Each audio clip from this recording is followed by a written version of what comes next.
Hey YouTube fam.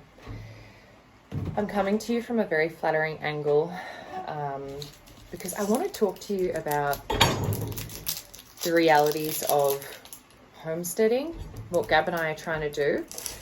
And I feel like I don't film a lot of stuff just because it's not perfect and I'm always a bit stressed. And then I realized maybe this is what I need to, I should have fixed myself a bit. Then I realized maybe this is what I need to film about, the realities of where Gab and I are. The realities of where Gab and I are, and we know we're not going to be here forever, but it's where we are now, and so it's important to talk about because people might, in the city, I've been told, people are dreaming, well, I was one of them, dreaming of this lifestyle where you grow your own food, raise your own animals and whatnot, peeling onions. But look, Gab and I, there's a lot of background to how we are here. It's not just black and white, like Gab was raised here, it was COVID, we made all of these decisions based on a certain period of time. And so because of those, we did start this not completely from scratch because, like I always say, we don't have money and we don't have money to input things, but we had Marcella's garden here. We have Marcella showing us what to do. My parents bought us land on the hill. They've always said, when you know what you want to do, we'll support you in that. So they bought us the land for us to start from. So that was our base. But in terms of anything else, it's us, like we don't have, what's that noise? Anyway, I don't want to get into the money logistics, but I'm just saying, it's not like we started from scratch. But post that, after that, everything is from scratch. So yeah, I just want to talk a little bit more about the realities. And, there are days and then there are days. That's what Gabrielle says. Marcella's out there. I get a bit shy filming when she can hear me. There are days and then there are days. There are good days. There are challenging days. We don't say bad anymore, do we? And this morning I felt that sort of challenging, I felt the challenge because Gab has taken Sol up on the hill, which means I have time to do my online work, which I'm so grateful to have. But if my newborn isn't sort of playing suit, then I get a bit stressed because I'm like, well, Gabrielle's given me the time, but I don't have the time, so I've got to tend to my newborn. And then, yesterday Gabriel had a bit of a bad day where he was being pulled in quite a few different directions. I was one of the pullers. I needed to go to the city to buy my groceries. Another guy needed to help him with the hay bales. He had all of these costs. Come up for his machinery, maintenance on tractors and grass cutting machines and cars, like all this stuff that you don't really consider when you're getting them. If you're us, if you're an organized individual, you probably do. But anyway, he had all this stuff come up. And so yesterday was a bit of a challenging day for him where he thought like, what is this life? This isn't the life I want. And today I felt that. I'm like, I don't want to be stressed postpartum. I'm like literally 3 months postpartum. And I did the same with Sol, started work. And as much as I enjoy my work, it does add an extra load onto your mentality for the day. It's not just, cooking, cleaning, tending to the children's every need. It's, you're responsible for someone else's business. And I definitely don't want to let my, my friends and not my colleagues, my bosses down. So look, it's obviously all stress that you make in your head, but it comes up. And so, Gab and I have days where both of us are like, what are we doing? But here's the thing. I want to tell you what we're doing and what we've got to remember. This is a video for us as much as it is for you. Look what I'm doing over here right now, live in the kitchen. This is the ricotta cheese in the making here. Right.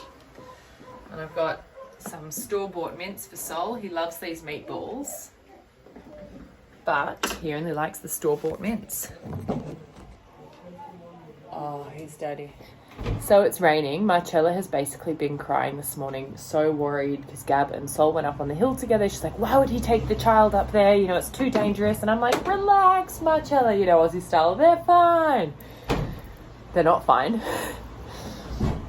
They just got home from, is this Sol? They just got home from the hill and the car has been slip sliding up and down the hill. And so they've had to walk down through the forest in heavy mud and rain. So Marcella was right, but I don't know whether Gab's going to tell her. Now running them a hot bath. Back to this ricotta. Need to get these meatballs on the go because my boys are hungry. Anyway, so what was I saying? Let me tell you what we're doing. Look, if you look back in Gab's and my job history, both of us have always made it to the top. I'm joking. Like, obviously we're not CEOs or anything, but we've both been in hospitality.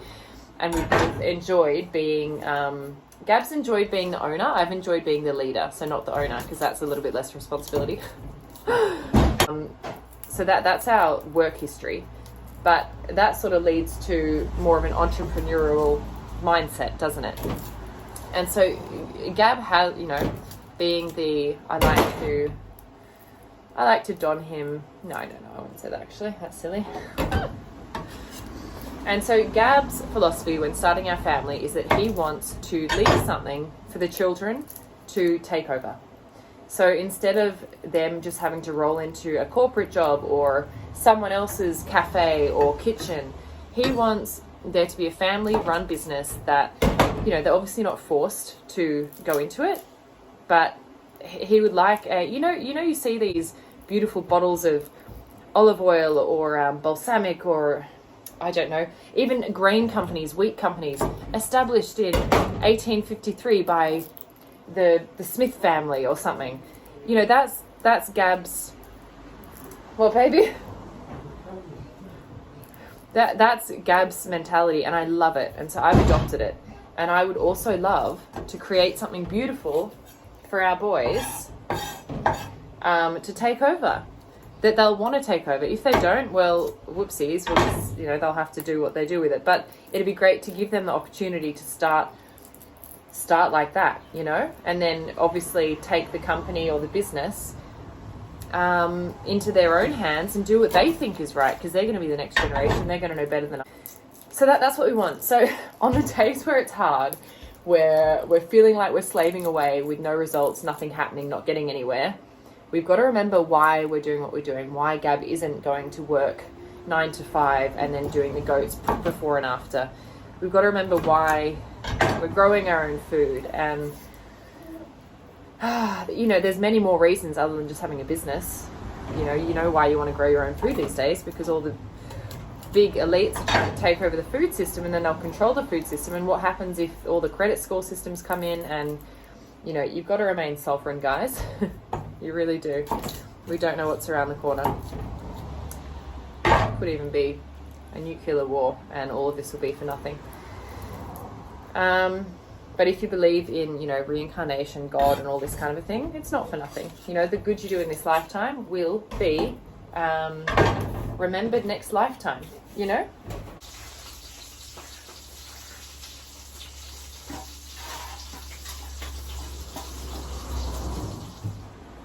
So do good, Mother Teresa would say. She actually has a really good quote, which I adore. Do I have anything? Yeah, she has a really good quote. I might link it below. It's, the good you do today will often be forgotten. Do good anyway. Because if you're just doing good to be recognized, that's not really, you know, defeats the purpose. And she has many other little lines that add on to that. It's like, what you might spend years building could be destroyed overnight. Build anyway. So yeah, it's a brilliant quote. I saw it on one of my closest friends' fridges when I was younger.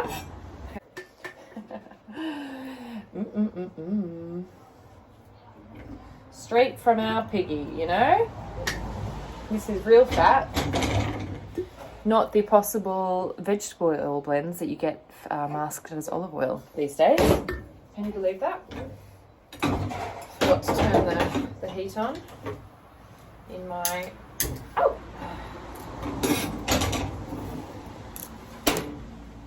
Okay, you're going to wait in here, Bubba. Anyway, guys, that's it. I didn't finish the end of that video. as it is with motherhood. But I hope you got to know me a little bit better and what we're about, and I'll just keep trying to make more videos. I do have a few requests from gorgeous people that I speak to on Instagram that I will be fulfilling. I will be fulfilling. Once I've posted this, I think I'll gain a bit more confidence just to do it, you know, whatever. And happy Easter, happy Christian Orthodox Easter to all of those people out there that are listening, and that's it.